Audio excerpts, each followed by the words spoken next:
I'm here with Jesse from Fall Off the Map. That's an adventure travel channel on YouTube. You can find it at Fall Off the Map on YouTube. Just go check it out. Very interesting stuff. Jesse is an expat who lives full-time for what you said for about 10 years, right, Jesse, in Ecuador? Yeah. I've been here since about this time in 2013 was when I first moved here. Wow. So what made you choose Ecuador? Well, I had gotten out of Afghanistan. I'd been in Afghanistan contracting for a few years and tried to go back to the US. Like a lot of people coming out of Afghanistan, I changed and I just didn't fit in there anymore. And spent some time traveling the world looking for my new home, and Ecuador felt right. Back then, Ecuador was one of the safest countries in Latin America. That was one of my deciding factors in moving here, but ended up starting a family here and settling down. Wow. And so everybody's been watching the news. We see that there have been some uprisings in Ecuador over the last month or two. Can you, just for people who haven't really been following it, explain what has happened and where are we now? Right. So Ecuador, for several years, the cartels have been growing in strength here. They've been getting stronger and pretty much were going unopposed. And it got to the point where the cartels felt bold enough to do things like assassinate mayors and a candidate for president. And the new president of Ecuador, Noboa, took a different approach. I think he looked at El Salvador and immediately announced that he was going to build a new supermax prison and basically change the rules of the game on the cartels here. And they really hadn't been worried about going to prison because basically it was free rent. They still had cell phones and prostitutes and drugs, and they could run their little empires from prison. And because the situation was about to change for them, the cartels began to take action against the president. And this started with a guy named Fido. I can't remember his Adolfo something, his full name, but he's one of the gang leaders of the Los Choneros, and the gang that is suspected of having assassinated one of the presidential candidates.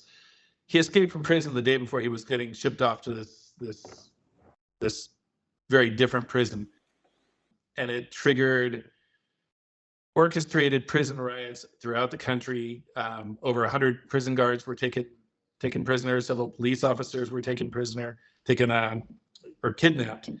And so this government, being different than past governments, instead of just accepting that, capitulating, trying to negotiate with them, they took a hardline stand, said they weren't going to negotiate at all, declared them terrorist groups, and unleashed the military on them, and kind of preemptively gave the police a pass to be able to use deadly force or any means necessary to get the situation under control, which is significant in Ecuadorian society because in the past, the police were really powerless here. They were afraid to do anything because they would get prosecuted for doing normal police activities in other countries. Like there's a guy with a gun and he's shooting at him, well, they shoot back and the police go to jail. So things were really backwards.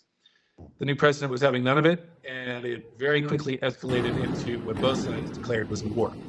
I think it's estimated that there's between 20 and 30,000 active gang members here in Ecuador.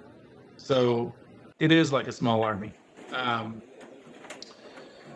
Now, the first few days were super chaotic. The first few days were crazy. The cartels hadn't figured out that the rules of the game had changed. And so very foolishly, one of the first things they did was attack a TV station live on air. Went in with grenades and dynamite and other weapons, not understanding that this wasn't going to fly. And so very quickly, the police stormed the place, arrested all of them. Contrary to what a lot of Ecuadorians believe, it wasn't foreigners. There was one, I think, Colombian or Venezuelan in the group, but the rest of them, the other 12 people that raided that police station and took it over, were Ecuadorians. And that's here in Ecuador, it's very popular to believe that the crime is people from elsewhere, but that has changed. The youth culture has gotten into glorifying the mafias, and out of lack of other options and desperation, a lot of Ecuadorians have joined these gangs. It's not just Venezuelans or Colombians, and the first few weeks so far in this situation, the government's been super effective. I just changed departments, but the old neighborhood I was living in was pretty rough. And sure enough, police were 1 o'clock in the morning raiding a neighbor's apartment, tore the door off the place. All of a sudden, all the strange traffic at that apartment was gone. The gangs really, I think, years and years and years of having the police never do anything to them had made them really cocky and really incapable of defending themselves from actually any serious police or military action. So they're getting swept up pretty quick. However, the guys that are getting swept up are mostly lower level. It's not the gang leaders that are getting arrested. A few of them have. But these cartels are basically connected to Mexican cartels. They're connected to far more professional organizations that do have some pretty serious tactics.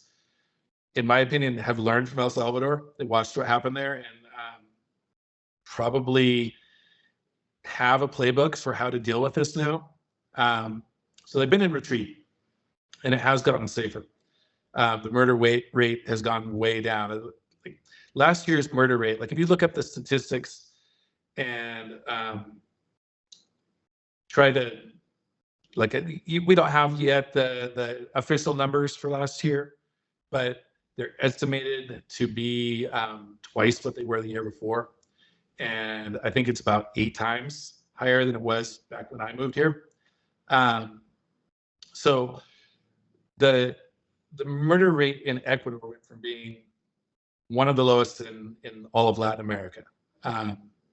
Really, one of the lowest in the Americas. I mean, you'd have to look at Canada for a place that was lower, and it was similar to the U.S. It was slightly higher. Went from there to being, there's a very good chance that when the rates are official next year, that Ecuador is going to be above Venezuela. It is a possibility. Or it is not above, very close. Very close.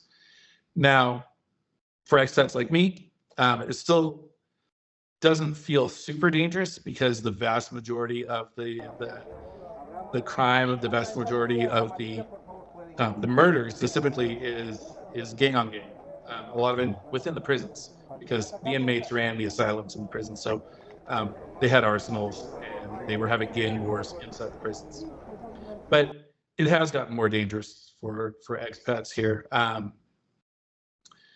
And definitely in the last 2 years, it's gotten way more dangerous for Ecuadorians that just weren't involved in any way, but they were unlucky enough to own a business in the wrong neighborhood because it's not just the drugs trade, but extortion is huge here.